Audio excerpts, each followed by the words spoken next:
काट देंगे। Now we start that today in Homo sapiens found in maturation cycle in the female reproductive organs. So what are definition? The series of cyclic change occurring in ovaries. ये ovary के अंदर जो cyclic change होती है यही है reproductive cycle और यही है मैच्योरेशन साइकिल। हम लोग देखेंगे कि आखिर में इसका एम क्या होता है।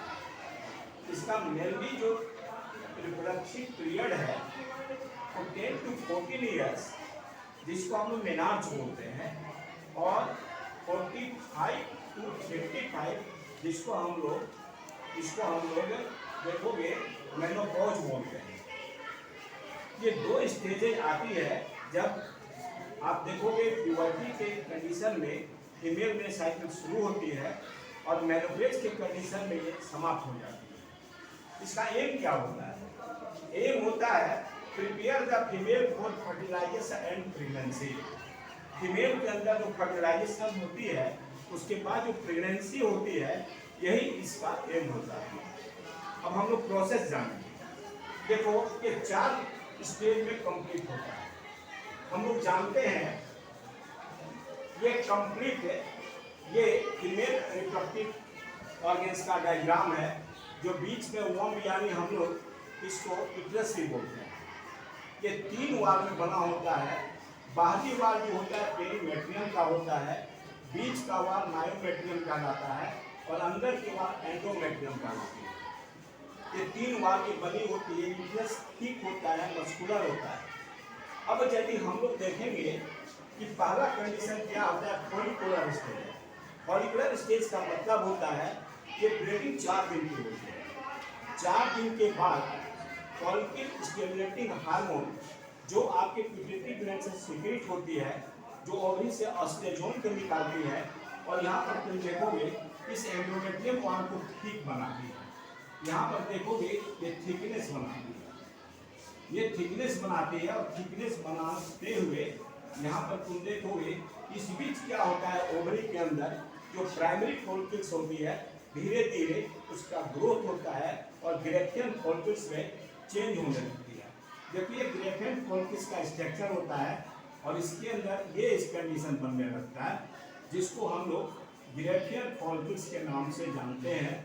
ये ग्रेफियन फॉलिकल्स तुम देखोगे ये ग्रेफियन फॉलिकल्स बनती है ओवरीज के अंदर जो 14 डेज में ये ओवरी से बाहर हो जाती है और ओवरी से जब बाहर हो जाती है तो यहाँ पर तुम देखोगे यहाँ फिंगरी जो उंगली के समान स्ट्रक्चर होता है, फिंगर लाइक स्ट्रक्चर, इस ओवम को कैच कर लेता है।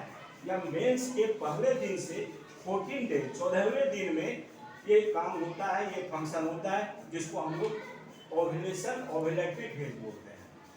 ओव्यूलेटरी फेज जिसमें ओव्यूलेशन होता है यानी तुम देखोगे ओवरी से एक ओवम आके फिंगरी में चला आता है। अब यह ओवम जब आता है तो ग्रेफियन फॉलिकल्स खाली हो जाती है। आप देखो ये ग्रेफियन फॉलिकल्स जो है इम्पिटी बन जाती है। इम्पिटी का मतलब होता है खाली, और जब खाली बन जाती है तो ये येलोइश कलर की बन जाती है और इसका नाम होता है कॉर्पस ल्यूटियम। क्या नाम हो जाता है इसका?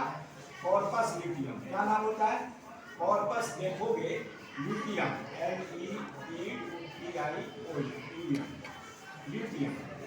ये ल्यूटियम जो होती है कॉर्पस ल्यूटियम, तो कॉर्पस ल्यूटियम एक अपने आप में एंडोक्राइन ग्लैंड बन जाती है जो प्रोजेस्टेरोन हार्मोन को सीक्रेट करती है। इसी बीच क्या होता है कि पिट्यूटरी ग्लैंड से ल्यूटेजेनिक हार्मोन LH हार्मोन सीक्रेट होती है जो इस प्रोजेस्टेरोन हार्मोन को एक्सक्रीट करने में मदद करती है और प्रोजेस्टेरोन का लेवल इस समय काफी बढ़ जाता है, इसको हम लोग ल्यूटर फेज बोलते हैं। लेकिन यदि ओवम को स्पर्म नहीं मिल पाता तब ये धीरे धीरे 1 हफ्ते के बाद देखा जाता है कि जब इसको स्पर्म नहीं मिल पाता यानी ओवम फर्टिलाइज नहीं हो पाता तब क्या होता है, इस कंडीशन में आप देखोगे कि LH का लेवल घटने लगता है, डिक्रीज करने लगता है और LH का लेवल जब डिक्रीज करता है तो कॉर्पस ल्यूटियम डिस्ट्रॉय करने लगता है। ये खत्म होने लगता है, समाप्त होने लगता है और प्रोजेस्टेरोन का लेवल कम होने लगता है। तब इस बीच क्या होता है कि तुम देखोगे यहाँ जो एंडोमेट्रियम की दीवार और जो ठीक हो गई थी, अब वो क्या होती है दीवार यहाँ पे जो देखोगे यूटेरिन मिल्क होता है, टिश्यूज होता है, कुछ ब्लड वेसल्स होता है, तो अब दीवार के कट के अब हटने लगता है और ये हटने लगता है। इसी को हम लोग वैजाइनल ब्लीडिंग बोलते हैं, जो 4 दिन तक होता है। और वैजाइनल ब्लीडिंग के बाद ये दीवार जो कट के निकलने लगती है, इसी बीच में यूट्रस में कुछ पेन भी होता है।